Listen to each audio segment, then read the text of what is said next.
Hello.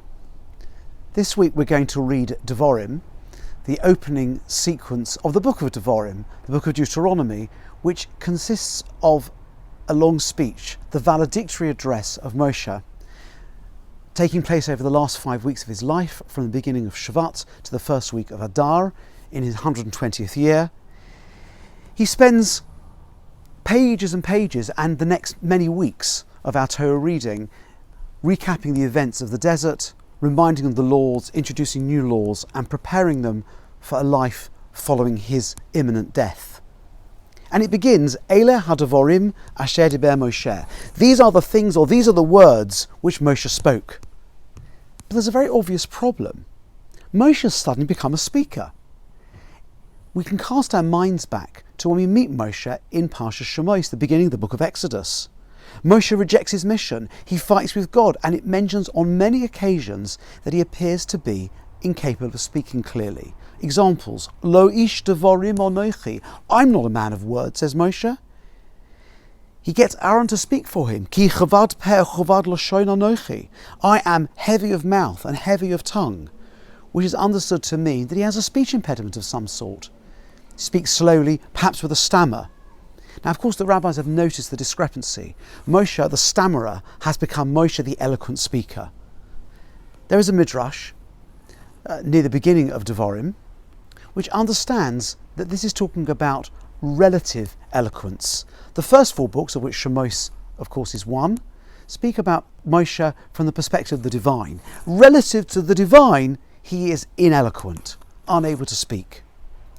But Dvarim is a book about human beings. It's about the Torah rethought, reimagined for a generation who are leaving behind miraculous revelation and about to go to the land. And in that context, Moshe is a speaker. So from the God perspective, Moshe is a stammerer, but from the human perspective, he is a speaker. I'm not sure what I think about that, but here's a different perspective. In order to provide that, we need to understand why it is that Moshe may have had a speech defect in the first place.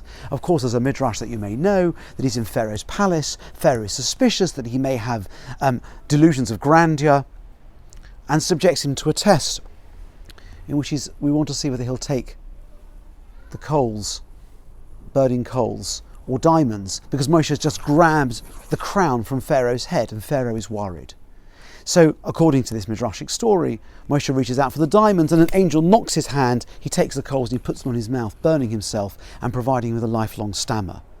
But that midrash should be understood as a heichatimtza, meaning there's some need for him to be like this. How did it come about?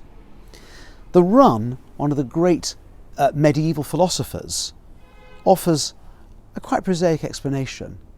Moshe, for a new people, is likely to be confused with the message, meaning he's the messenger.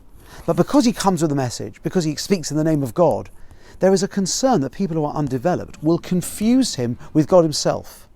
And therefore it's essential to make the delivery of the message somewhat awkward or heavy-handed.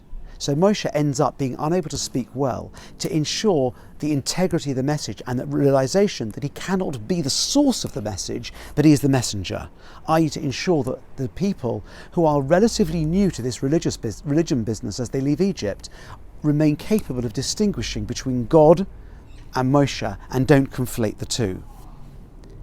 As such, 40 years have passed. The people have developed. Moshe has matured. He and they are ready to face each other. His speech defect, which if we follow the Run, has a very specific instrumental and religious purpose, is no longer needed.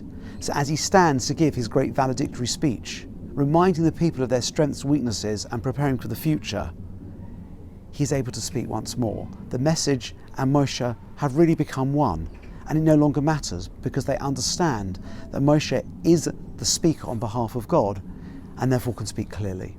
Sei gesund und stark, ein Gutes Shabbos.